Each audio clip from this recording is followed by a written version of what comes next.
Thank you, Sherry. So in the next 10 minutes, I will go through very rapidly on what are the funding needs and where we are today and the gaps.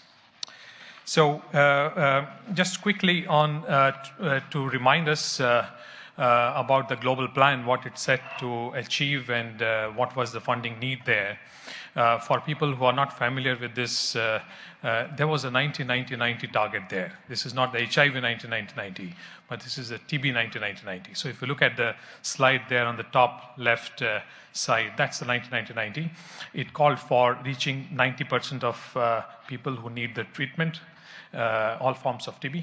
It called within that for reaching on a priority basis the key populations, 90% of them, and also to reach 90% treatment success for all forms of TB. Now, where are we quickly in relation to those targets? So those three graphs that you see on the right upper quadrant, you can see that of over 10 million people getting TB each year, ultimately about 50% of them are getting treated successfully. If you look at the right lower quadrant graph, that is talking about people living with HIV. Many people talked about it today in the morning. So of over 1 million people who have TB as well as HIV, ultimately less than 40% are getting onto TB as well as ART treatment, which is needed for them. If you look at the drug-resistant TB, which is on the left lower quadrant, the situation is even worse. Only 12% of those that we estimate to have drug-resistant TB are getting treated successfully. So this is a situation that we don't want to be in. It should change, and that's why the global plan called for a paradigm shift. Now, when you do a paradigm shift, of course, many things will be required, including a mindset shift, but money is important. The global plan articulated for the period 2016 to 2020, $65 billion is required for implementation and research, 56 billion of them for implementation, 9 billion for research. And there was also an estimate made for global fund eligible countries, almost 30 billion out of that. Now, the global plan also talked about if this is the investment, what kind of return in terms of treatment, numbers of TB prevented, numbers of lives saved, and so on. These are big figures. It also went into if you invest $1, what is the return? And there were two scenarios, and you can see the return is $27 back under the standard scale-up scenario, and the accelerated scale-up scenario is $85 back. This is consistent with what the Copenhagen consensus talks about. The return on investment is very good. We have Anna Vassal here who probably will talk more about it. I'll not go into it. Now, what is available globally in terms of what is the need? The first two lines there you can see is the need, the scaling up of care, and along with that, the funding that was needed from 2016 to 2020. The third line, the first two lines, the first one is for the whole world. The second one is the non-OECD countries. If you look at the third line, that is only for 2016 and 17. That lag behind.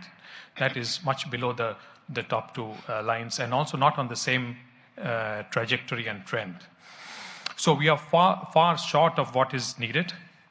In 2017, 6.9 billion was available for TB. To note, interestingly, 80% of this is domestic.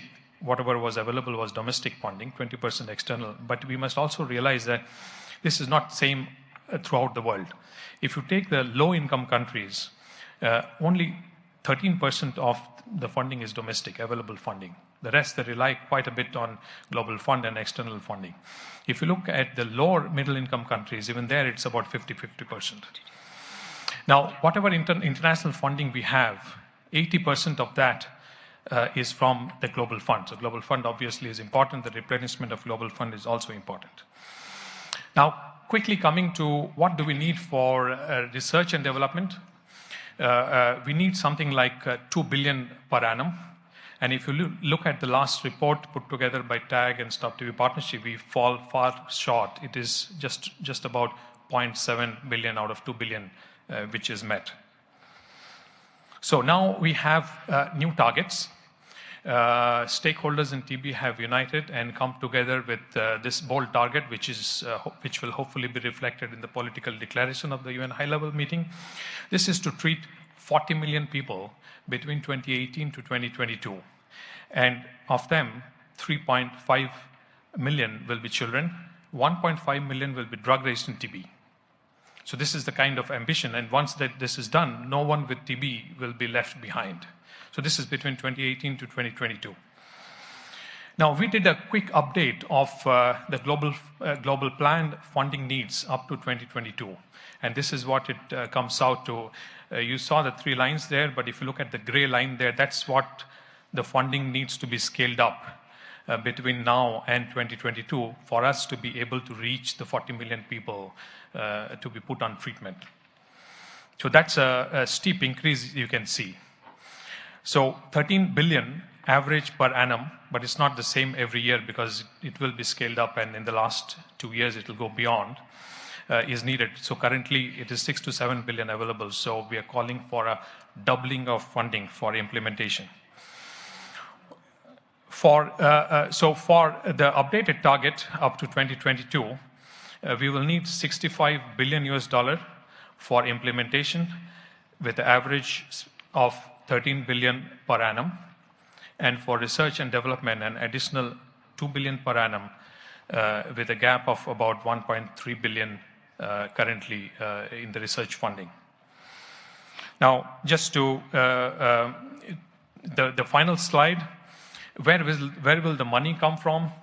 Of course, domestic funding is dominating in many countries, especially the upper middle income countries and also the lower middle income countries. But also we will need increased external funding. Otherwise, the funding gap will not be closed. Other sources of funding, innovative financing mechanisms, loans, bonds, insurance, private sector resources, etc. Also, smart investments and efficiency gain with whatever dollars we have, how to get more outcome out of it. And finally, a strong point that I would like to make in this conference and with this audience is that addressing TB is not just the TB budget, but we need to use the HIV budgets. And at least for these 3 areas there, ART for co-infected patients, TB case finding among people living with HIV. There were good presentations in the morning about intensified case finding, the challenges there. That should be a budget line of HIV programs. And the third one, which also needs to be scaled up, interesting data and presentation there. How do we scale up preventive TB therapy for people living with HIV using the HIV budget lines? So at least these 3 things should be under the HIV budget lines. So thank you.